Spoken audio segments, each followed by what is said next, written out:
I still remember the sound of her laughter that night, the kind that used to make me smile without even trying. But at her sister's wedding, when she caught that bouquet and turned to me with that bright smile, I had no idea I was just weeks away from losing everything. Started as one of those perfect days. The venue was gorgeous. Fairy lights over an open garden, soft music, the smell of roses everywhere. My wife, Emma, looked stunning in her emerald green dress. We'd been married for 5 years, and though things weren't perfect, I thought we were steady, comfortable. I used to believe comfort meant safety, but I learned later it just meant I'd stopped noticing what was slipping away. During the reception, Emma danced with everyone, her cousins, her brother-in-law, even the DJ for a laugh. She was glowing, happy, carefree, and I loved watching her like that. When they called the single ladies for the bouquet toss, she giggled, "Oh, I'm already married." But her sister pushed her in anyway. And of course, the bouquet landed right in her hands. Everyone cheered and she laughed, waving it at me across the crowd. "Looks like it's your turn next," her sister joked to me, and I smiled back. If only I knew the irony of that moment, that I'd soon be the one catching something. Not flowers, but divorce papers. The weeks after that wedding, something felt off. First, it was small things. Her phone started living face down on the counter. She stayed up late scrolling TikTok but laughed too softly, the kind of laugh you give someone through text. Her perfume lingered on her clothes even when she swore she hadn't gone anywhere. I asked her once, "Everything okay?" She gave me that tired smile, the one that says, "Don't make a thing out of it." "Yeah, babe. Just work stress. You worry too much." I wanted to believe her. God, I did. One night I woke up around 1 a.m., bed cold on her side. I found her in the living room, whispering into her phone. She froze when she saw me. "Oh, it's just my friend Sarah," she said quickly. But her voice, it had that nervous tone. You know when someone's trying too hard to sound casual? "Yeah, that." I nodded, went back to bed, but my chest felt heavy.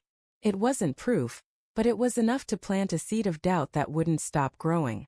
Then there was the wedding video.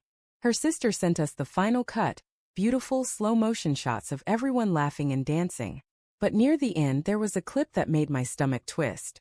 Emma was on the dance floor with a man I didn't recognize. Not a relative. Not a friend I knew. They were close. Too close. His hand on her waist, her smile soft, not playful but intimate. The kind of look she used to give me when we first started dating. I paused the video, replayed it, over and over. My throat went dry. That night when she came home I asked, "Who's the guy in the video?" She froze. "What guy?" "The one you were dancing with. Tall beard, gray suit." Her eyes flicked away for just a second, but it was enough. "Oh, that's Mark. He's one of Lily's co-workers. He asked me to dance, it was just for fun." I nodded. Right. Just for fun. But something broke in me then. The trust. The ease. Everything felt wrong. I didn't sleep that night. I checked her social media. Nothing suspicious. But I remembered she had a second phone.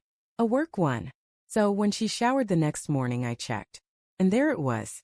Text after text. "I miss you. Last night was amazing.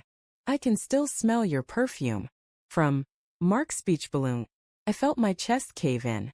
My hands shook as I scrolled, reading every word that ripped another piece of me apart. They'd been seeing each other for months. She met him at her sister's office party. Said I didn't make her feel wanted anymore. Said she felt alive again. Alive again. When she came out of the shower, towel in her hair, she froze seeing me holding her phone. "Emma," I said quietly, "how long?" Her mouth opened but no sound came out. She just sat on the bed, eyes wide. "I asked you a question," I said, my voice breaking. "How long?" Tears welled up, but she didn't deny it. "I didn't mean for it to happen, Josh. I was lonely. You were distant. It just happened." I laughed, not because it was funny, but because it was the only thing stopping me from screaming. "So this is my fault?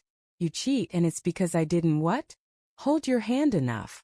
She started crying, saying she was sorry that she'd end it. But I was already gone. Not physically, but somewhere inside, the part that loved her died right there on that bedroom floor. I moved out the next day. No big scene. No screaming. Just quiet. Cold. Final. A week later, An envelope arrived at my new apartment. Divorce papers. No note. No message. Just her signature at the bottom. And I couldn't help but laugh through the bitterness. She caught a bouquet, the symbol of love, commitment, new beginnings, and I caught the papers that ended ours. It's funny how life works. One moment you're planning forever, and the next you're signing it away. Months passed. I saw on social media that she and Mark were together. Maybe they're happy. Maybe not. I stopped caring. People ask me if I'd take her back if she ever regretted it. No. Because when someone looks at you and lies, not once but for months, it changes something in you. You start realizing love shouldn't be proven through forgiveness. Sometimes it's proven by walking away. I've healed since then. Slowly. Quietly. But every time I see a wedding bouquet being tossed on TV or at a friend's ceremony, I can't help but smirk a little. Because while she caught her bouquet, thinking it meant new beginnings, I caught the truth. And in the end, that's what really set me free.